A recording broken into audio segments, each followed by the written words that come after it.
నిత్య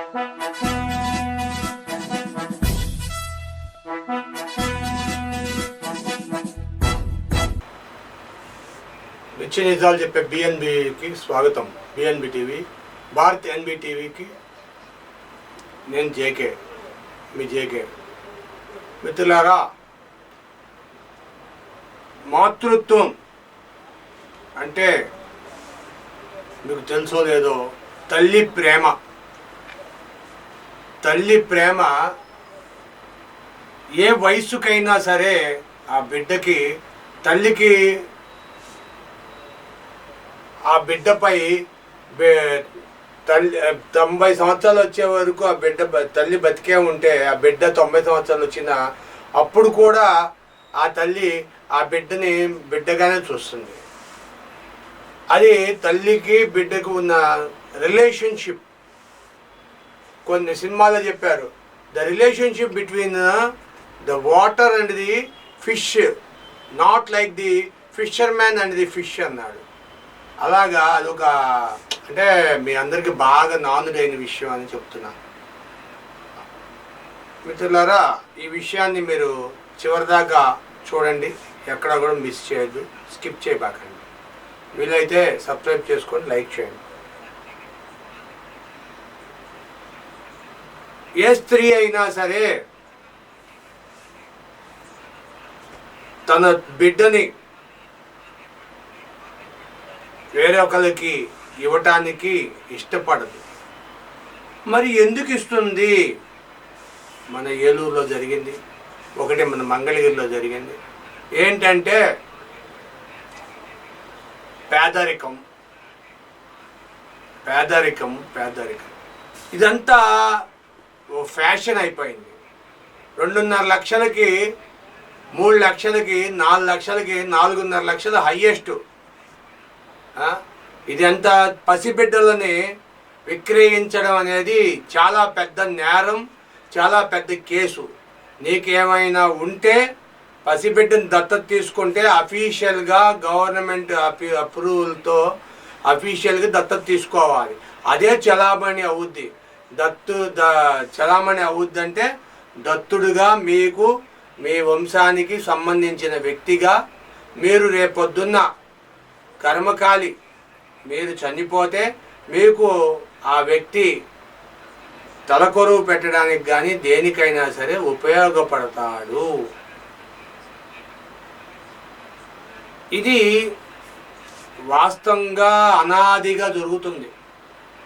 అయితే దత్తత మానేసి కొంతమంది స్టాంప్ పేపర్ల మీద ఎంఓయూలు అంట, కొంతమంది అవన్నీ లేవు, గుట్టు చప్పుడు కాకుండా చేయటాలు. ఇది ఎంతవరకు సబబు? మన వంటంలో ఒక ముస్లిం లేడీ సంవత్సరానికి ఒక ఈత అంట, ఒక కాన్పు, సంవత్సరానికి ఒక కాన్పు. పాస్బెట్టు. ఏ స్త్రీ కూడా గొడ్డుమోతురాలు అనిపించుకోదు. గొడ్డుమోతురాలు అంటే పిల్లలకి కనటానికి ఆ స్త్రీ పనికిరాదు.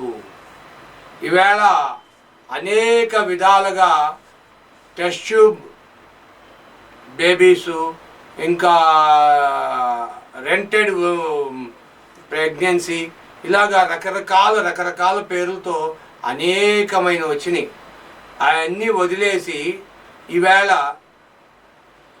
బిడ్డని, ఒక తల్లి కన్నా బిడ్డని ఇంకొక తల్లికి ఇవ్వడం అంటే, ఫర్ ఎగ్జాంపుల్ ఆమె ఒక దళిత స్త్రీ బిడ్డని కన్నది, నువ్వు అగ్ర వర్ణంలో ఉన్నావు, ఏ పంతులు గారు ఇంకేదో నువ్వు రేపొద్దున్న ఆ దళిత స్త్రీకి పుట్టిన బిడ్డని నువ్వు దళితుడి బిడ్డగా చూస్తావా, నీ బిడ్డగా చూస్తావా?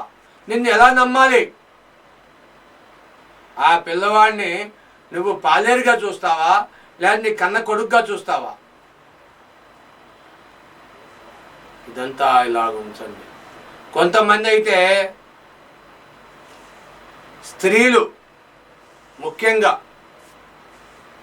అంటే ఆడ శిశువులు కొంతమంది దరిదాపుగా ఆంధ్ర రాష్ట్రంలో ఆంధ్ర రాష్ట్రమే కాదు తెలుగు రాష్ట్రాల్లో కలకలం చెందుతుంది. ఏమంటే 15 మంది, 15 కూడా కాదు 16 మంది శిశువులని తెలుగు రాష్ట్రాల్లో విచ్చలవిడిగా విక్రయిస్తున్న ముఠా. ఈ ముఠాలోని ఏలూరులోని ఒక ఫస్ట్ ఎయిడ్ డాక్టర్ ఆర్ఎంపీ, అయితే అసలు యాక్చువల్గా ఆర్ఎంపీని తీసేశారు, ఫస్ట్ ఎయిడ్ సెంటర్స్ అని పెట్టారు. ఏదో ఎమర్జెన్సీ జరిగితే యాక్సిడెంట్ కానీ ఏదైనా ఎమర్జెన్సీకి ఊరికే ఇవ్వటానికి, ట్యాబ్లెట్ ఇవ్వటానికి కానీ ఇంజెక్షన్ చేయడానికి కూడా వాళ్ళకి పర్మిషన్ లేదు. అట్లాంటి ఒక మహిళా డాక్టరు ఒక శిశువుని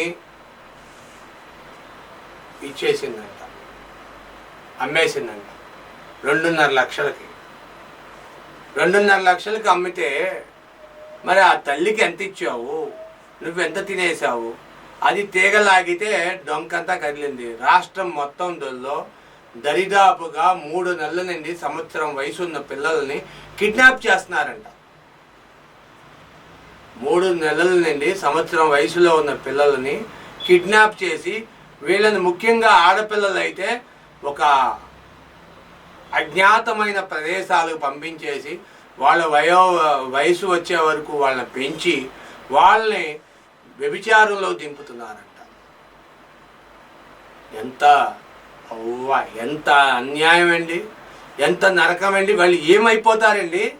నరకంలోకి వెళ్ళిగా నూనెతో ఏపుతారంటారు చూసారా, అంతకంటే ఇంకా దిగజారిపోతారండి.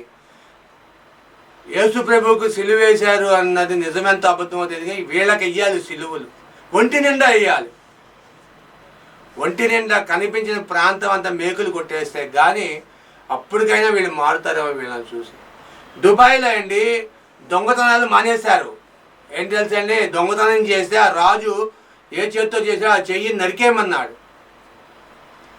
ఏ వ్యక్తి అయితే ఇలాంటి తప్పుడు పనులు చేస్తున్నాడో వాడిని ఇమ్మీడియట్లీగా పబ్లిక్ ప్లేస్లో హ్యాంగ్ చేయాలి, ఉరి తీయాలి. అప్పుడు కానీ ఈ వ్యవస్థలు మారవు. నువ్వెవడవయ్యా? పసిపిల్లలను కిడ్నాప్ చేసి దొంగతనం చేసి నువ్వు అమ్ముకోవడానికి నువ్వెవడవయ్యా? నువ్వెవడివి? ఆ బిడ్డ ఒక తలరాతను నువ్వు మార్చే నీకు హక్కు ఎక్కడిదే? ఆ బిడ్డను తీసుకెళ్ళి వ్యభిచార గృహాల్లో దింపుతావా? ఎంతో అల్లారు ముద్దుగా కనుక్కున్న బిడ్డలని, ఎంతో ప్రేమతో కలిగిన బిడ్డల్ని, ఇద్దరు పురుషులు, ఒక స్త్రీ ఒక పురుషుడు, ఇద్దరు అన్యోన్యమైన జీవిత దాంపత్యంలో దేవుడు ఇచ్చిన అద్భుతమైన ఆయుధం ఇంకో బిడ్డను పుట్టించడం అనేది ఇది ఒక రియల్లీ ఒక మెరాకిల్. ఇద్దరు వ్యక్తులు సంభోగం చేయడం ఏమిటి, లేకపోతే కలయిక కలిసి సహజీవనం చేయడం ఏంటి, వాళ్ళకి మధ్యలో ఇంకొక 9 మాసాలు తిరగకుండా ఇంకో బిడ్డ పుట్టడం ఏంటి? This is a miracle of the God. ఇది దేవుడి యొక్క ప్రతిభ,